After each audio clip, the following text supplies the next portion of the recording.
Visual, dark, minimalist architecture, slow cinematic zoom.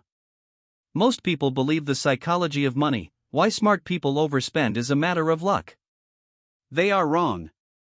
It is a matter of architecture.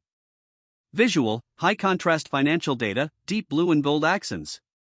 To understand the psychology of money, why smart people overspend, we must first zoom out. We are currently navigating a macro environment defined by unprecedented debt cycles and the rapid digitization of value.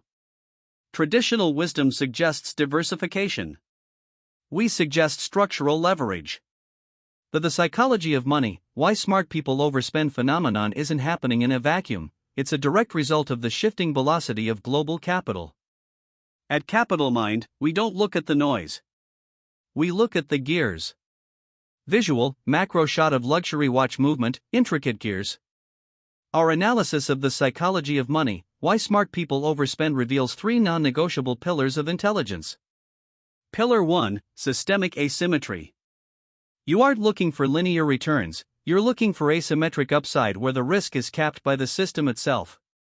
Pillar 2, capital velocity. Wealth isn't stagnant. It's movement. The psychology of money, why smart people overspend, must be viewed as a flow, not a pool. Pillar 3, the automation delta. Precision is the difference between a gambler and an architect. Using tools like Webull gives you the granular control required for this level of execution. By aligning these three gears, the psychology of money, why smart people overspend, transitions from a mystery to a predictable outcome. Visual, panning shot of a modern, organized workspace.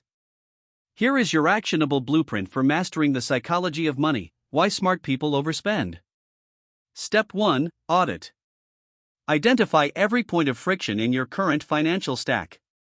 Eliminate the legacy thinking that keeps you reactive. Step 2, engineer. Build your portfolio not as a collection of assets, but as a machine. Step 3, scalability. Once the machine works at a small scale, the math of compound interest does the rest. If you start today, you aren't just investing, you're building a fortress of silent wealth. Visual, grainy black and white historical footage, fade to gold logo. Wealth is not an event. It is a process. The psychology of money, why smart people overspend, is simply one variable in the equation of your independence. We have provided the links in the description for the tools we use to maintain our own systems. Webull for execution, M1 Finance for architecture, and Monarch Money for visibility. Subscribe to capitalmind for more premium intelligence. The rules have changed. It's time you changed with them.